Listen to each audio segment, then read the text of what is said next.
Alors bonsoir à tous, on se retrouve pour notre cours numéro 40 sur les halachot de Shabbat. On va voir ce soir deux mélachot Bezrat Hashem, ça va pas être très long. On va voir la mélacha numéro 23, la mélacha de Makeb et Patish, et la mélacha numéro 24, la mélacha de Otsa'a, avec leurs dérivés pratiques et concrètes. Donc je vous partage mon écran et on y va Bezrat Hashem. Alors, mélachat Makeb et Patish. Agdarat melacha, définition de la mélacha. Amelacha, donc il faut savoir déjà que, bon, on va lire déjà la définition. Amakebe patish obekli acher, au kliakum kedele yashro, celui qui tape avec un marteau, patish c'est un marteau, obekli acher, ou avec un autre outil, un autre ustensile, sur un ustensile qui est courbé ou qui n'est pas droit. Donc on prend un marteau et on frappe sur un ustensile qui n'est pas droit pour pouvoir l'aplatir justement. Alors, Vegomer basé à Tassiat Akeli et termine par cela la création, le fait de faire le Keli. Donc, admettons, je sais pas, je fabrique une marmite, c'est pas bien aplati, et je donne le dernier, ce qu'on appelle le coup final, en fait, qui permet d'aplatir le bas de ma marmite. Donc, je termine par cela ma marmite. C'est ça la définition. Vechen aose peoulat gimour. Pareil, toute personne qui fait une peoulat gimour, donc une action qui permet de terminer, de conclure, d'achever, de parfaire, au hipouille, ou une action qui permet d'embellir, Bedavar Shenigmera Ikar Melarto, d'une chose ou d'un objet où le principal a été déjà traité, donc on vient vraiment finaliser. Ou Kegon Shemotzi Chut Anishar Beged Vegmar Asiato Kedeleya Photo, ou pareil, il y a un vêtement qui a été cousu et il reste le dernier petit fil qui dépasse, et moi je vais venir le retirer pour, ça y est, terminer le vêtement pour qu'il soit complètement prêt. Ou Amotzi Kesem Shenetrav Bebeged Kodem Shegabrou, ou de retirer une,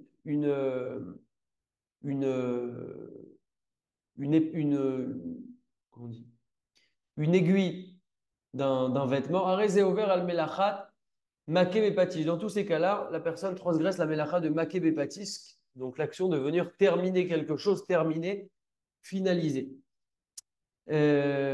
Aval. Cependant, chut okisem onotsot shenertavu bebeged achar gmarasiato. Si maintenant j'ai un fil ou une épingle ou des plumes qui sont maintenant dans un vêtement, par exemple, mais après qu'il ait été fait, c'est-à-dire qu'il y a déjà eu la phase où ce vêtement a déjà existé en tant que vêtement, il a déjà été terminé, achevé dans sa vie de vêtement en quelque sorte. Moutar leotiam beshavat, là, ça sera permis. Makébépatis, c'est vraiment la finalisation initiale de l'objet. Et donc, ça, c'est interdit. Donc, cette mélacha de Makeh Batish, comme toutes les mélachot, comme on le sait, on retrouve leur source dans le Mishkan. Et la source ici, c'était qu'il y avait plein de mélachot où on construisait des choses, notamment les poutres qui étaient, par exemple, fabriquées. Et donc, il y avait plusieurs fois cette occasion de faire Makeh Batish, de finaliser un objet. Et donc, c'est quelque chose qui est donc interdit. Donc, ça, c'est pour la définition de la mélacha. Maintenant, on va voir différents cas d'application. Afradat titiyot, le fait de séparer les tzitzit. Talit sheitlouba tzitiyot, donc un talit sur lequel on a mis des tzitiyot, ou beet kshiratam, et au moment où où on les a noués, istavru achutim, les fils se sont emmêlés. Assur les afridam la rishona be Shabbat. Donc admettons, il y a eu un talit qui vient d'être fabriqué, il est tout neuf, et pendant qu'il a été conçu, les fils sont encore emmêlés. Ils n'ont jamais été séparés pour une première fois pour ce talit. Alors on ne pourra pas les séparer. La Rishona, donc vous voyez ici pour une première fois pendant Shabbat. On sait que c'est bien au passage de le faire avant la tfila, de séparer bien les fils des tzitzit, de vérifier qu'il y a le bon nombre de fils, à savoir 8 fils par tzitzit, etc. Mais si c'est la première fois pour le vêtement, on ne pourra pas faire ça pour la première fois parce qu'on est dans la finalisation initiale du vêtement. Kizé ou gmar melartam, c'est la finalisation de la melacha de faire ce vêtement-là. Avalimi stabru achutim lachar miken. Par contre, si maintenant le vêtement a déjà été finalisé, etc., c'est juste après que les fils se sont emmêlés. Donc, admettons, j'ai un talit, moi, depuis 1 an que j'utilise, il est déjà bien en route. Et il y a les fils qui se sont emmêlés. Moutar les afridam, là, ce sera permis de les séparer. Pourquoi? Parce que je ne suis pas dans ma et patiche. L'objet a déjà été finalisé et je ne viens pas ici le finaliser moi-même.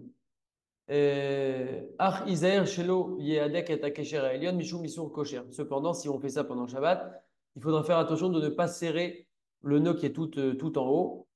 Euh, parce qu'on risque de faire un nœud et on a un problème de faire un nœud pendant Shabbat. On avait parlé de ça, la mélacha de kosher. Il y avait certains types de nœuds qui étaient interdits, etc. Donc, pour pas rentrer dans ça, il ne faut pas resserrer les tzitzit. On parle ici juste de les séparer. Voilà. Netilat karid betzipit. Mutar la karid betoch hatzipit ve Shabbat. Il est permis de mettre un coussin dans une thé d'oreiller pendant Shabbat, afilou imatsiput radasha, même si la thé d'oreiller est toute neuve, donc on va se dire que je suis en train de finaliser mon oreiller, puisque souvent un oreiller, ça s'utilise avec une thé d'oreiller. Et donc je viens par cela finaliser l'oreiller en quelque sorte, mais là, il n'y a pas de problème dans ça, on ne nous interdit pas ça, c'est permis de mettre un oreiller dans son, un coussin, pardon, dans son, oui, un oreiller dans sa thé d'oreiller. Euh, Très bien. Nifouar karid goumi, de gonfler un coussin en plastique ou un coussin gonflable. Moutar les nafer karid goumi beshabbat, afil bemashava mais auprès d'être l'écart. Il sera permis de gonfler un coussin pendant Shabbat, donc c'est valable aussi pour un lit pendant Shabbat, un lit gonflable, je peux le gonfler. Et même avec une pompe qui est dédiée à ça, on parle bien entendu d'une pompe qui est mécanique, parce qu'une pompe électrique, ça serait évident que ça serait interdit. Mais avec une pompe mécanique, il n'y aura pas de problème, bien qu'à la fin, j'obtiens un lit gonflé ou j'obtiens un coussin gonflé. On pourrait croire que c'est Makébé Patish, eh bien non, ce n'est pas Makébé Patish, on peut faire ça pendant Shabbat. Il y a des fois des petits coussins comme ça d'appoint qu'on gonfle, donc c'est permis. Tichat Stima, ouvrir, déboucher quelque chose qui est bouché, donc j'ai oublié le nom, mais bon, c'est pas grave. Le mec fait l'israélien qui perd ses mots. Euh, bon, un évier bouché. Kior Shamaim Ovrim Bo Beitiot, donc un évier dans lequel l'eau passe doucement, c'est-à-dire que ça, c'est un peu bouché. Moutar les potro Bepompa Beitit. Il est permis de déboucher avec, de rouvrir cet évier-là, avec une pompe manuelle, maison. Tu sais, les petites pompes, les trucs rouges là. Vechen Racha Yishpor Bo Maim Rotrim. Et également, il sera permis de verser dedans de l'eau brûlante, bien sûr de l'eau brûlante qu'on aura déjà hein, pendant Shabbat, on ne va pas faire chauffer de l'eau. Kedele a mis cet Ashuman à Karouchbo pour faire fondre la graisse qui est en bloc à l'intérieur. On pourra faire ça pendant Shabbat. Par contre, on ne pourra pas utiliser un produit pour cela, parce que c'est ce qu'on appelle Ouvdin des Chol. Ouvdin des Chol, c'est-à-dire que c'est un maassé de Chol, c'est un maassé qu'on a l'habitude de faire en Chol, et on ne peut pas revenir à faire ça pendant Shabbat, utiliser un produit pour déboucher. Mais on pourra utiliser voilà, de l'eau chaude, il n'y aura pas de problème. Ok. Avalim nistam les gamre ve'en amaim ovrim.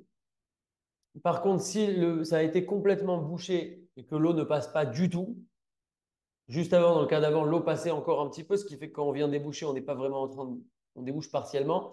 Par contre, si ça ne passe plus du tout, on ne peut pas là l'ouvrir pendant Shabbat, le déboucher pendant Shabbat.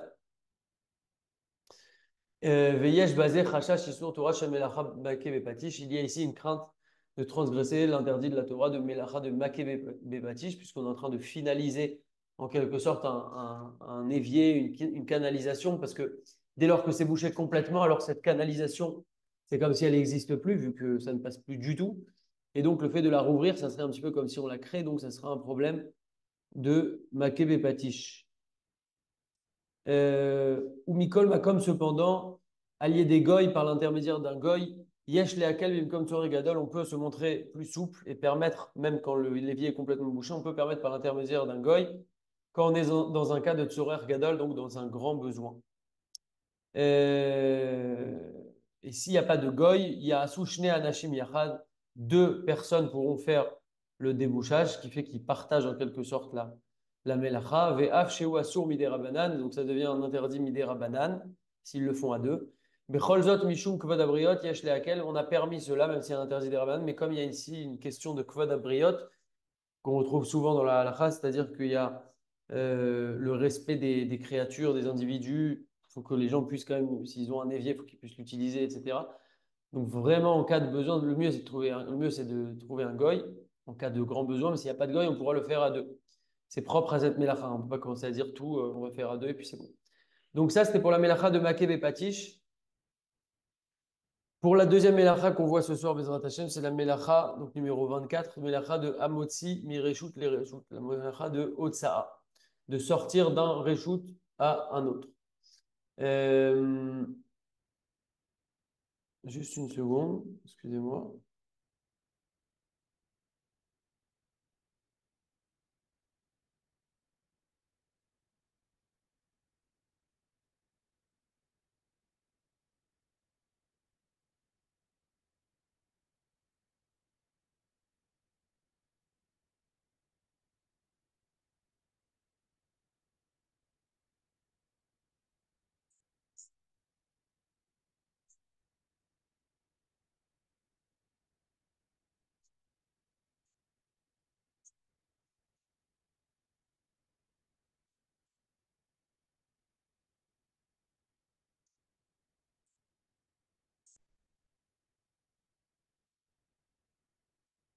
Ok.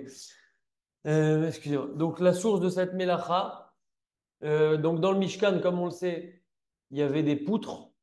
Et pour passer ces poutres, en fait, ça marchait avec des agalotes comme des genres de chariots. Et donc, il y avait un chariot qui était dans un domaine privé, un Reshut Hayachid, un autre chariot qui était dans un domaine privé. Et pour passer les poutres, il n'y avait pas de grue ou quoi à l'époque, donc il faisait passer la poutre d'un chariot à l'autre en la faisant glisser. Au milieu, il y avait le Reshut Arabim, le domaine public. Et donc, c'est de là que vient cette mélacha, puisque toutes les choses qui étaient faites dans le Mishkan sont les choses qui sont interdites Shabbat. Et donc, il y avait cette mélacha-là. Donc, définition de la Melacha, Reshut à Shabbat, dit les différents domaines qu'on va trouver à Shabbat. Alors, Amotsir répète Mireshut Yachid, celui qui sort un objet d'un domaine privé, la maison par exemple. Les Reshut Arabim a un domaine public, la rue par exemple, ou Mireshut Arabim, ou les Reshut Yachid, ou du domaine public au domaine privé, donc l'inverse. Over al Melacha Totsa'a, donc passer quelque chose d'un domaine privé à un domaine public, ou d'un domaine public à un domaine privé. C'est la mélacha de Otsa. On fait une sortie en quelque sorte. Mais une sortie, ça peut être aussi une entrée, parce que si c'est du domaine public au domaine privé, c'est pareil, ça s'appelle aussi une Otsa. En fait, c'est le fait de passer d'un Reshut à l'autre. Minatora l'onershav arechov kirush tarabim, et la keshu rachav 16 ama. Selon la Torah, la rue n'est considérée comme un Reshut arabim, un domaine public, que quand elle est large de 16 amas. Donc, ça correspond à peu près 7,68 mètres. Veyesh omrim chez Gamsach chez Avrubo, Bechol Yom, Shesh Meot Elef Ish. Et il y en a aussi qui disent qu'il doit y avoir un deuxième critère, en plus de la largeur de 7,68 mètres pour la rue. Il faut aussi que dans cette rue-là, il y ait 600 000 personnes qui passent chaque jour. Donc les Champs-Élysées, par exemple. Aval Belozé, Aïssour, les Taltelbo, Ourak, Miderabanan. Par contre, sans ces conditions-là, l'interdit, il n'est pas de la Torah, il est des Rabanan, mais c'est quand même quelque chose qui est interdit. L'endroit, il s'appellera Carmélite. Donc, c'est plus un Reshut Arabim s'il n'y a pas toutes les conditions pour le Reshut Arabim. Ça s'appelle un carmélite, mais c'est aussi pas interdit de passer d'un Reshut à Yachid, d'un domaine privé, à un carmélite. Donc, même si ce n'est pas un Reshut Arabim, c'est un carmélite, et un carmélite, c'est aussi interdit, selon les Chachamim. Reshut à Yachid, maintenant la définition d'un Reshut à Yachid, là c'est un petit peu technique, quelques secondes, accrochez-vous, mais c'est pas compliqué. Kol makom sherachav arbat fachim, tout endroit qui est large de 4 amot, de 4 tfachim, pardon, donc tfachim c'est un point. C'est à peu près 8 cm.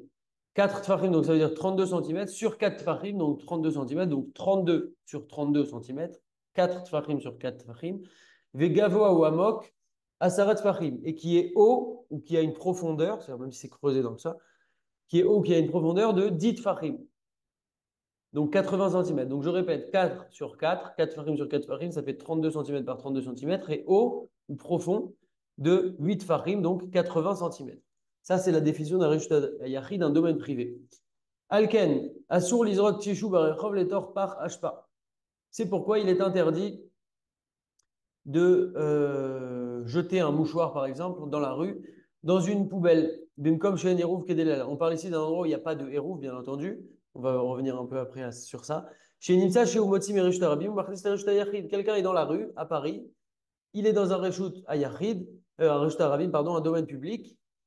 Euh, donc, ça fait 7,68 mètres de large. Le critère des 600 000 personnes, c'est selon certains décisionnaires. En tout cas, selon certains décisionnaires, il suffit qu'il y ait déjà 7,68 mètres de large pour que ça soit un Reshut Arabim. Donc, la personne est dans un Reshut Arabim. Si elle prend son mouchoir et qu'elle le met dans une poubelle, Alors, si la poubelle fait 4 sur 4 et 10, on va parler en centimètres, 32 sur 32 centimètres au moins, et au moins 10 de profondeur ou de hauteur, eh bien, il a passé son mouchoir d'un domaine public à un domaine privé, et donc il transgresse la mélacha de Hotsara. C'est un problème. D'ailleurs, au passage, si quelqu'un se retrouve avec quelque chose dans les poches, donc bon, déjà s'il y a un héros, il n'y a pas de problème. On va y revenir juste après. Mais considérons qu'on est dans un endroit où il n'y a pas de héros. Il y a des villes en France d'ailleurs où il y a le héros. Au passage, je crois que Strasbourg a le héros. Il y a peut-être d'autres endroits. En tout cas, admettons que quelqu'un est à Paris, parce qu'à Paris, c'est sûr qu'il n'y a pas des roues, et la personne d'un coup se rend compte qu'elle a un mouchoir dans la poche. Donc elle porte pendant Shabbat, c'est un problème. Elle transgresse la mélacha de Hotsa. Qu'est-ce qu'elle fait? L'idéal, c'est si la personne s'en rend compte euh, alors qu'elle ne s'est pas encore arrêtée. Tant qu'elle est en train de marcher, admettons qu'elle est sortie de chez elle, elle va aussi dans un autre domaine privé, chez un ami par exemple. Tant que la personne ne s'arrête pas, c'est le mieux. Pourquoi? Parce que dans la Melacha de Otsa'a, comme c'est ramené dans la Gemara de Shabbat, il y a un concept de Akira, c'est-à-dire déraciner du sol, prendre du sol, et il y a un concept de Anacha, poser, déposer. Et il faut les deux en fait pour transgresser.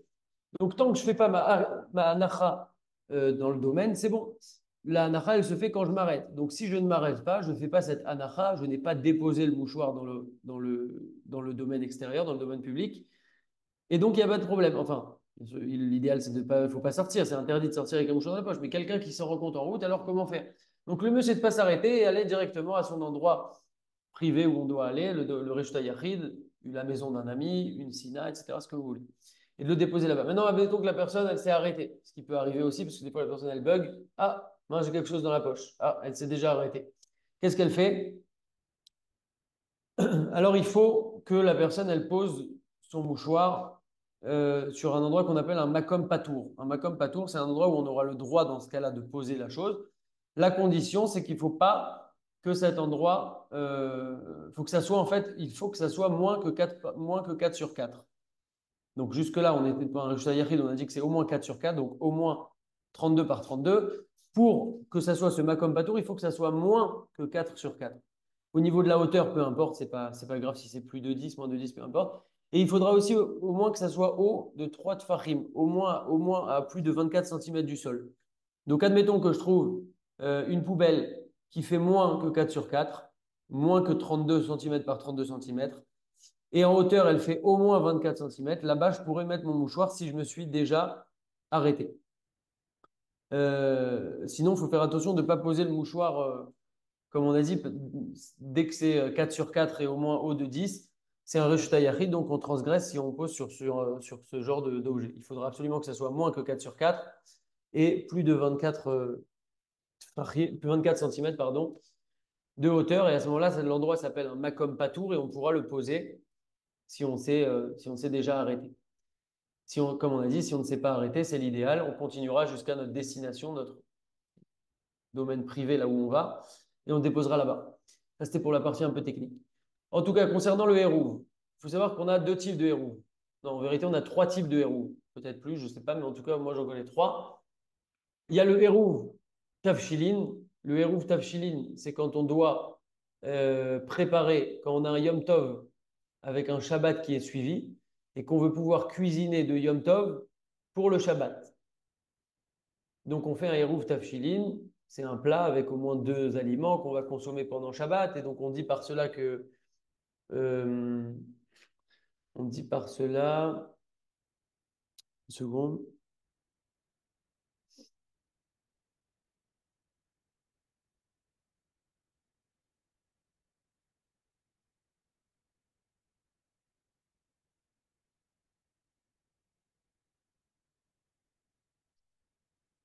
J'ai oublié le détail du Hérouf Tafshilin. Il faut revérifier ces halachot-là. En tout cas, c'est ce qui permet de cuisiner de Yom Tov pour Shabbat. Ça, c'est le premier type de hérouv. Maintenant, nous, les deux hérouves qui nous intéressent ici ce soir, dans le cadre de cette mélacha, c'est le hérouv Chatzerot et c'est le Hérouf Troubin. Le Hérouf Chatzerot, c'est ce qui permet de porter dans un endroit. Donc, par exemple, en Israël, il y a un Hérouf Chatzerot.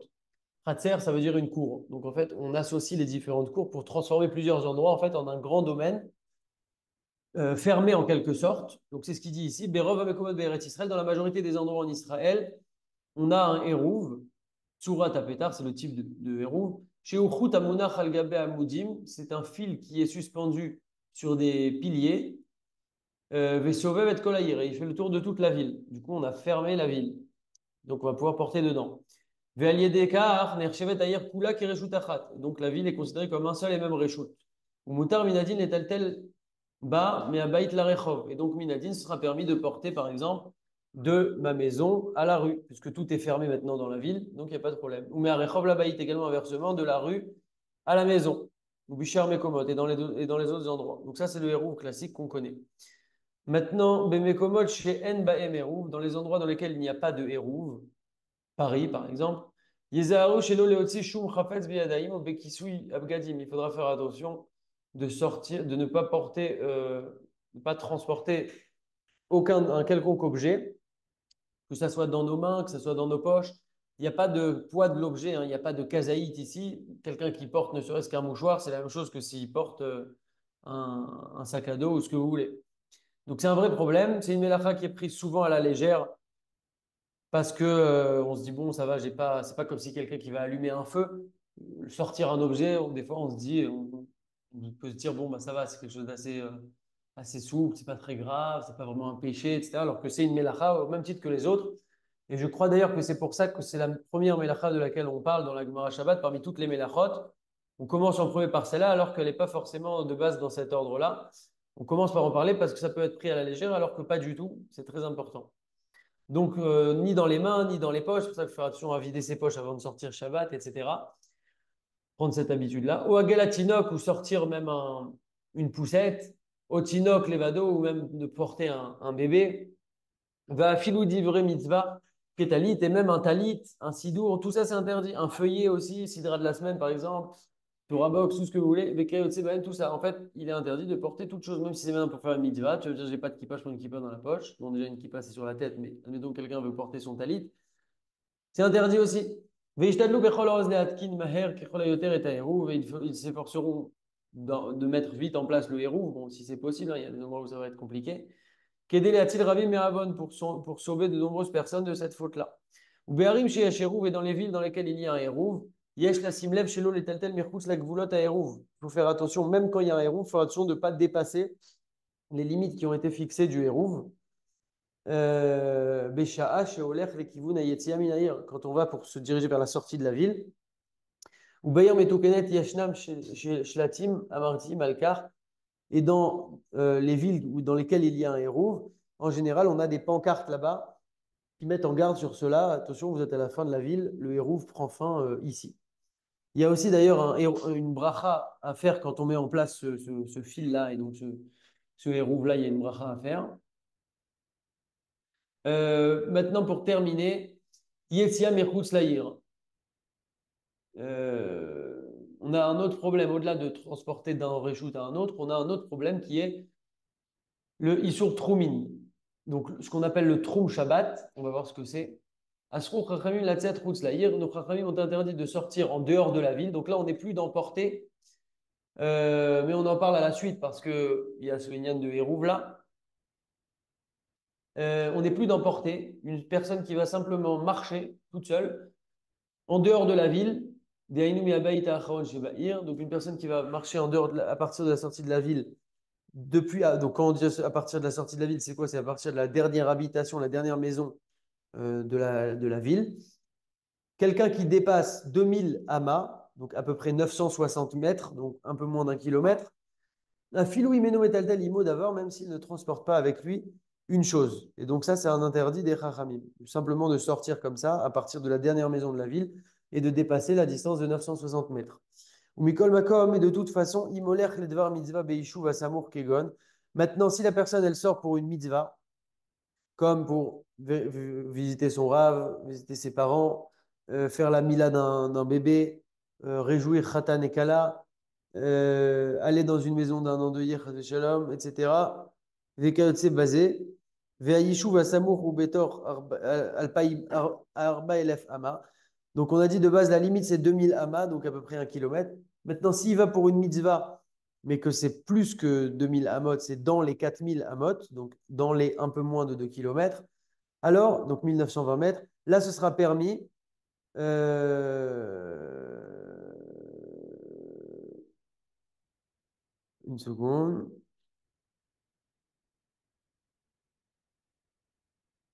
Ça sera permis à la condition de faire le troisième type de hérouf dont on parle ce soir, qui s'appelle le hérouf Troumine. Donc de base, sans hérouf Troumine, la limite c'est 960 mètres après la sortie de la ville, 2000 amas.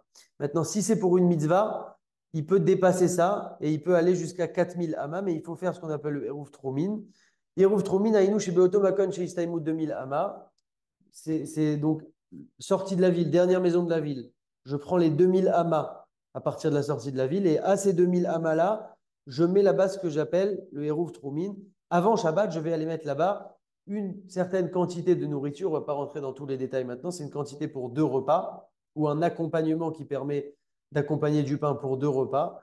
Et en fait, à partir de ce moment-là, vu qu'il a mis son repas là-bas, ça lui est considéré comme si c'est son endroit de Shabbat. Et donc, du coup, il gagne encore 2000. Donc, la limite de base, c'est 2000 amas pour sortir de la ville, à partir de la dernière maison. Mais maintenant, si c'est pour une mitzvah, il peut placer à 2000 amas son repas, la quantité de 2 repas. Et ça, c'est considéré comme son endroit pour Shabbat. Et donc, il peut à nouveau faire encore 2000 amas. Il y a aussi une bracha à faire pour le Hérouv Troumine. C'est la bracha suivante. Baruch Hashem Elokeinu melech haolam. Asher kideshanu mitzvot tzivanu al mitzvot Hérouv. Et donc, on fait cette bracha. Veyomar, il dira, basé à Hérouv, Yemutar li lalechet mimakom plonisé, alpaïmama lecholzad. Par cela, je fais mon Hérouv et il me sera permis d'aller à partir de cet endroit-là, qu'il a fixé comme son endroit de Shabbat maintenant, qui est déjà à 2000 amas de la ville. J'aurai le droit de faire encore 2000 amas dans toutes les directions. Euh,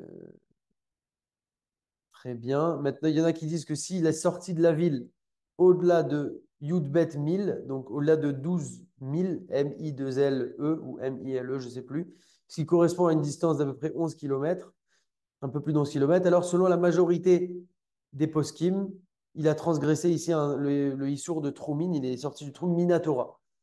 Et il y en a qui disent que c'est qu'un interdit d'Herbala, en tout cas c'est interdit. L'idée c'est qu'on ne peut pas aller à plus de 2000 amas, 960 mètres de la sortie de la ville, après la ville, s'il n'y a plus d'habitation, à partir de la dernière habitation, même sans portée, on ne peut pas aller à plus de 2000 amas. On a terminé pour ces 2 mélachot, pour terminer avec un petit mot de Moussard. Euh, le vidouille, on est dans la tchouva, on est dans le mois des loups, il y a déjà 6 jours qui sont passés.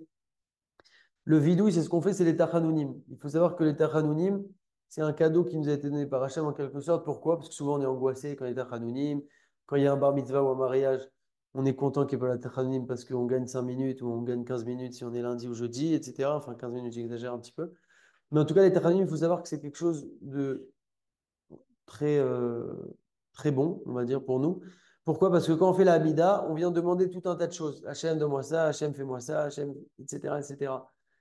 Maintenant, juste après notre Amida, on va voir est-ce qu'on est Raoui, est-ce qu'on est apte à ce que notre fille elle soit exaucée. Ok, tu demandes ça, ça, ça, mais comment il est ton dossier? C'est comme si tu vas à la banque et Avdil, tu demandes un prêt. On va vérifier. Est-ce que tu as déjà eu des chèques refusés? Est-ce que tu as déjà été en minus? Combien? En moins?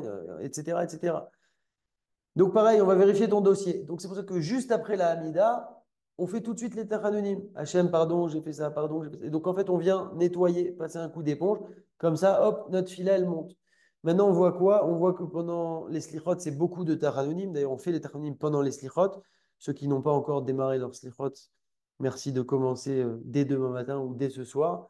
C'est très difficile pour tout le monde, mais quand on sort des slichot, on est extrêmement satisfait, entre guillemets, et on sait qu'on avance.